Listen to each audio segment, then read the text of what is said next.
¿Qué tal, queridos amigos?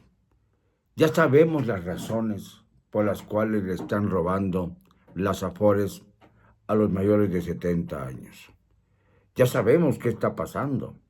Pues que el señor AMLO se quedó sin remanentes del Banco de México por tercer año consecutivo. ¿Qué quiere decir esto? Que no tiene el Banco de México, Banxico, ni un centavo para darle al gobierno federal. Y de alguna manera tiene que tomar el dinero de cuantas cuentas encuentre. Y esto es lo lamentable, porque al rato se va a seguir con lo que encuentre. Y esto va a poner en serio riesgo la economía nacional.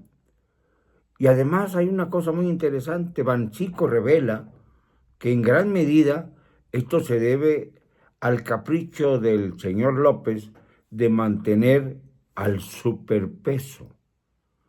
Quiere esto decir que han distribuido dinero, dólares, en los mercados para sostener esa, digamos, este espejismo del superpeso, que es uno de los elementos con los que el señor López saluda cada vez que se le antoja diciendo que él ha logrado tener una administración sana gracias al superpeso, gracias a que se rebasaron ya los 60,000 millones de dólares en remesas que envían los mexicanos que no encuentran trabajo en México y que necesitan salvar a sus familias de la miseria extrema desde, sobre todo, el sur de los Estados Unidos.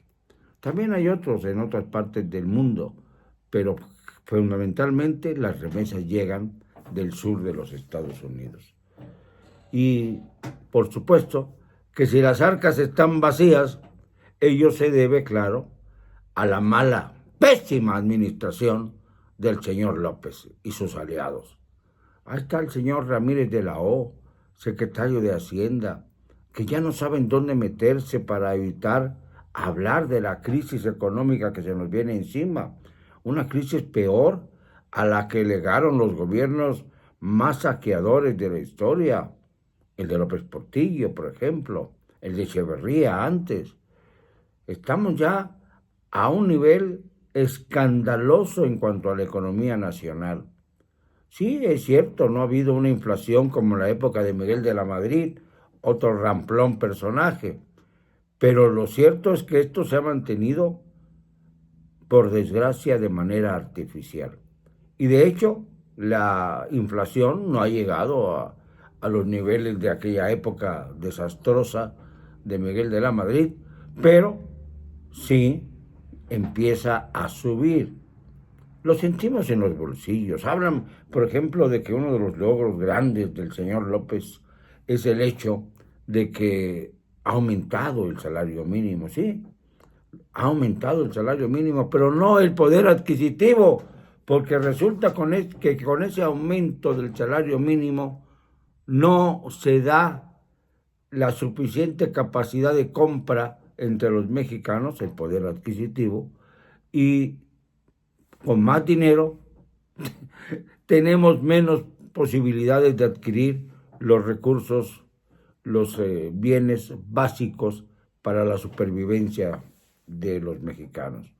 No hay medicinas, ya empieza a haber desabasto también de alimentos, comienza a haber una demagógica secuencia de pretextos, estupideces que dice a diario en la mañanera. Por cierto, hay que aclarar el asunto. Los pobladores de Motocintla, allá en Chiapas, los encapuchados, que dijo el presidente que se debían a un montaje de una plataforma informativa, ya dijeron a todos los medios que han querido escucharlos que no hubo tal montaje, que ellos eran los autodefensas de Motocintla que están cansados de la delincuencia organizada, pero que no querían causar estragos a la candidatita oficial, la marioneta Sheinbaum, y por eso se acercaron a ella. Es decir, son elementos que de ninguna manera fueron contratados para formar un retén artificial, porque retenes sobran en Chiapas, es lo más común. No hay quien se pueda salvar de un retén si viaja por carretera. Chiapas por uno o varios retenes. Ya incluso la señora Sheinbaum había pasado por otros retenes. La diferencia es que te fue filmado, videofilmado, y sirvió como testigo claro de la protesta que existe en todo Chiapas por el pésimo desempeño de su gobernador, Rutilio Escandón. Y no solamente eso, sino el rechazo que existe ya hacia las promesas oficiales que nunca se cumplen. Por eso fue vituperada la señora Sheinbaum cuando empezó a preguntar sobre los logros del sistema de salud. Y le dijeron, aquí no hay ningún logro. ¿Qué les falta?, preguntó la señora Marioneta. ¡Todo!, gritaron los chiapanecos. Esto es revelación por sí sola de las mentiras más abyectas que ha manejado el señor López Obrador, el mandante Pelafustán, en los últimos meses, cuando ha acrecentado el ritmo de sus mentiras, también tratando de lograr que la marioneta Sheinbaum se mantenga en la campaña. Y aquí tenemos que hacer otro apunte. ¡Qué vergüenza, Roy Campos! ¡Qué vergüenza que con tu Mitofsky sigas obcecadamente diciendo que la marioneta lleva 30 puntos de ventaja sobre la candidata de oposición Xóchitl Gálvez? Yo recuerdo una conversación que tú y yo tuvimos, en la que me decías que no pueden nunca alterar las encuestas, porque con ello entonces perdería el prestigio la casa encuestadora cuando se enfrentara a la realidad. Me lo comentaste en un restaurante libanés para que te refresque la memoria. Y la verdad es que además lo publiqué en uno de mis libros. Roy, has perdido todo prestigio. La elección del próximo 2 de junio va a exhibir hasta qué grado ha llegado tu marrullería. Y yo sé de muy buena fuente que has comentado, y no en voz baja precisamente, que te han contratado específicamente, que compraron Mitofsky para que fuera manejada por los operadores de la Cuarta Transformación y hacer con Mitofsky un rollo de mentiras tan graves como las que todos los días tenemos que soportar por parte del mandante Pelafustán. Qué pena, Roy, que termine tu carrera, que había sido bastante útil en el pasado, de una manera tan ignominiosa, tan abyecta. Qué pena me dan los encuestadores cuando se enfrenten a la realidad.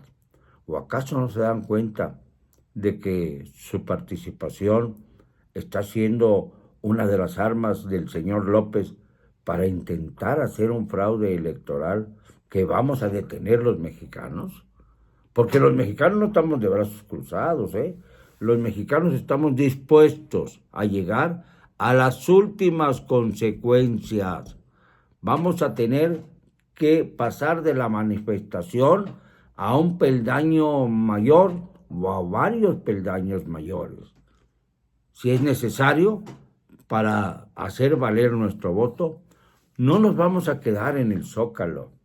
No, nos vamos a ir a todas las fuentes del poder real para intentar que la voluntad popular sea respetada y con ello respetar no solo a la democracia universal, sino también a la democracia mexicana, que tantos obstáculos ha tenido que pasar en el curso de los últimos años.